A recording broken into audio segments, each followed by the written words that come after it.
Today we're taking a look at the Gerber Air Ranger.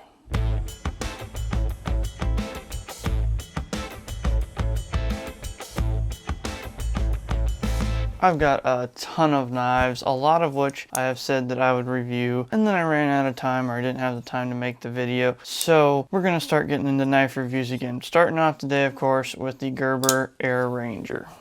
First, let's start off with an overview of the specs and features it has to offer, and then we'll talk about some of the things I like and don't like about it. This knife features a high carbon stainless steel 7CR 17 MOV blade length of 3.2 inches, and an overall length of 7.3 inches. It features anodized CNC machined aluminum handle scales. This particular knife is a gray blade and an olive green aluminum handle. You can also get it in a G10 handle as well. The particular model I have here is a plain edge blade with a drop point design. However, it is also available with serrations. This knife features a liner lock locking mechanism and thumb studs for opening on both sides, so it is an ambidextrous opening knife. Knife features a pocket clip and a little bit of jimping and a thumb ramp up here on the top so you can get a good grip on the knife. Overall, it is pretty decent sized and it is fairly lightweight, coming in at an overall weight of 2.6 ounces. So first impressions on this knife right out of the box, it did come a little bit stiff, so it took a little bit of a break-in period. Not super long at all, just had to open it a couple times to break it in. Pretty smooth action opening and closing. The first thing I did notice right out of the box was that it is really sharp and it holds an edge decently well. I mean, it is a budget steel, so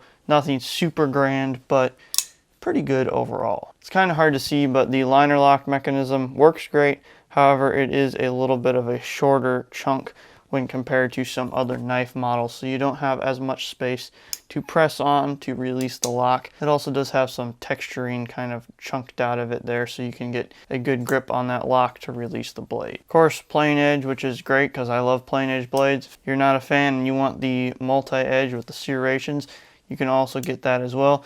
This knife is ambidextrous, fairly lightweight, nice design and nice build overall. The one thing I will say that I personally find a little bit irritating is that they've done a really good job with making the knife slim. However, with the thumb studs being so slim and not sticking out super far past the scales, does make it a little bit harder to get a grip on the thumb stud. But in the grand scheme of things, that's a little bit of a minor thing. The other thing to kind of watch out for when you're closing the knife is about right here. There is a little bit of a hard spot, so just keep that in mind when closing. Make sure you don't get your fingers in the way when you are pushing past that kind of little indent point. I like that this knife was fairly sharp out of the box, and it is fairly lightweight, that 2.6 ounces like we talked about. So overall, it's a decent knife for what it costs. Now, there are a couple things about this knife that I don't like that I do need to mention. Overall, it's a fairly decent knife. However, there are a few cons that I do need to mention about it. Some of these are personal, some of these are just the build quality of the knife as a whole. Something I'm not a big fan of is when the knife is super stiff right out of the box. It was a little bit stiff, but not too much, broke in pretty quick, so that's a good thing going for it. This knife has a pocket clip, which is great because it's an everyday carry knife and it's budget, right?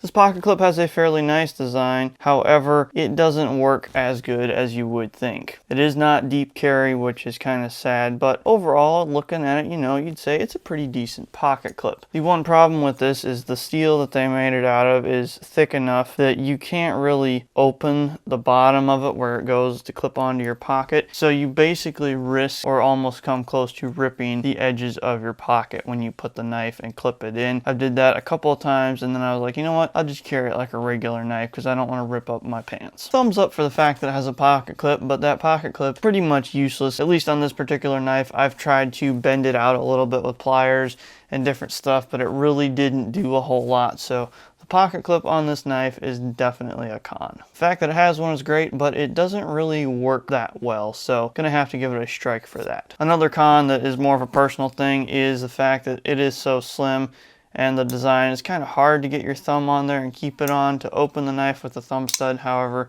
if you're just careful with it and take your time, you can get it pretty much every single time. The other thing I'm not crazy about is the liner lock in here.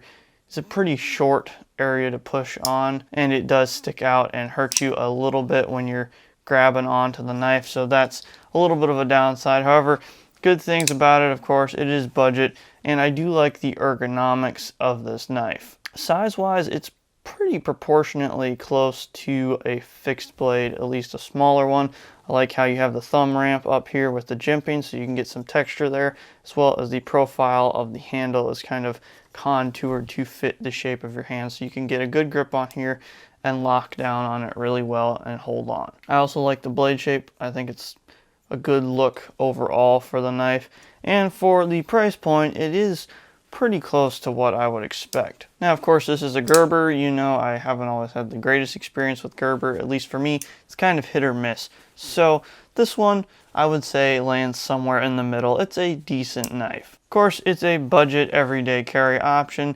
I don't know if I would recommend it necessarily for the price point, but overall, it is a decent knife for the price. For the Gerber Air Ranger, you're going to pay about $28 for just a basic aluminum handled one like this, all the way up to about $45 for the one with G10 handle scales, and everything else on the knife would be the same. These are kind of hard to find. They're kind of a little bit hit or miss. This one came in like a bundle pack, so that's how I got this one. The only other ones I could find online was an aluminum scaled one like this with a serrated blade, but it was a black handle, and then of course the $43 for the G10 handle.